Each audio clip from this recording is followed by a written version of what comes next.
honestly, my parents just took me to the beach every weekend. It was kind of, we lived in Beckerville at the time, so I actually played a lot of touch football when I was young. So the love for the beach was just a weekend thing, and I think it was such a special, you know, you look forward to the weekend as a kid through school, and yeah, I just grew that connection with the ocean, and then all of a sudden all these beautiful things started unfolding, and I took all these opportunities and ended up kind of where I am today. At the start, I won a little bit, enough for people around me to say, like, hey, you should probably do this and go and compete and chase a few events up and down the coast from where I lived. And I guess then I got this expectation of, okay, I want to go and do the Pro Juniors in the WSL series and see where I'm ranked. But then all of a sudden it became like I lost a lot of heats when, in my eyes, my surfing on Instagram and all that was better. So I didn't quite understand the competition. I didn't understand that you had to win in that 30 minutes, not in life to win.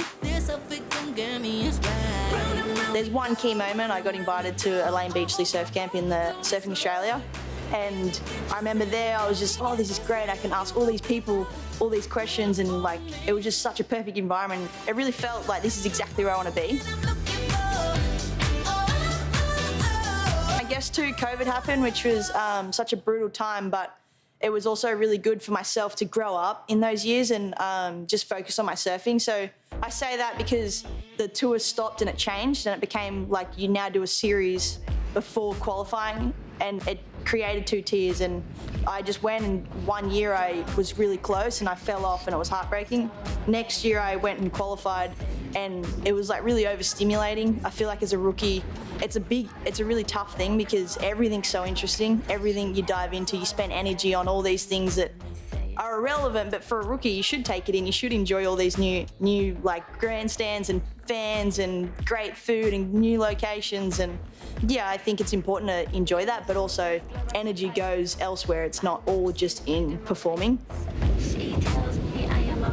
For me, when I look back and think of my younger self, it felt so far in the distance, you know, like qualifying and being where I am. When I wasn't there, it felt like it was such a big journey away, but it happens really quick. And then you look back and you're like, wow, I wish I enjoyed just the simplicity of a beach day with my friends. And when all my friends used to surf when we were young. I just think back to that little girl, and what I would say is enjoy it. It actually, you're closer than what you think, and if it's all gonna unfold, it unfolds pretty quick for you. Here we go with Molly Picklum. Delays the bottom turn. Wave raises up. Pickles up into the lip. Big explosion behind her, and what a turn. Molly Picklum. It's definitely sometimes annoying because you want to put in the amount of hours and effort, and normally in a sport you would get the reward back because the more effort you go, the faster you move, the stronger you become, hopefully. But in surfing, you can move stronger, feel more confident, whatnot, and the wave doesn't come near you. So the unpredictability element it's crucial, and it's mind, like it can really put you in a big puzzle in your mind because you think you're doing all the right things, but then the results don't show that. So for me, I find it fun, and I think I just have a really good understanding that that's our sport, it's the nature of our sport. And you gotta respect it because, I don't know, if you hate it, it's just gonna come and eat you up. I feel like this year's Olympics, it's 2 parts for me.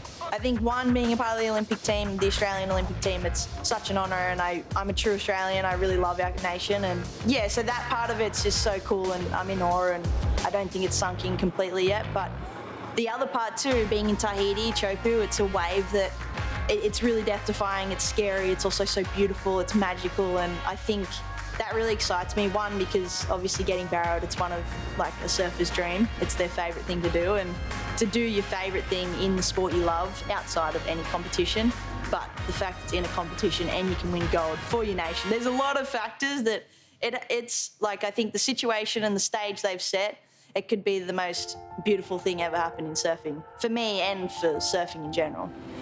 When you're fighting for survival. I think surfing particularly, you hear people like draw analogies from it, and I think one is like life, you can ride a wave, like we know a wave's coming in, it's the most beautiful fun ever, but we also know it's going to end.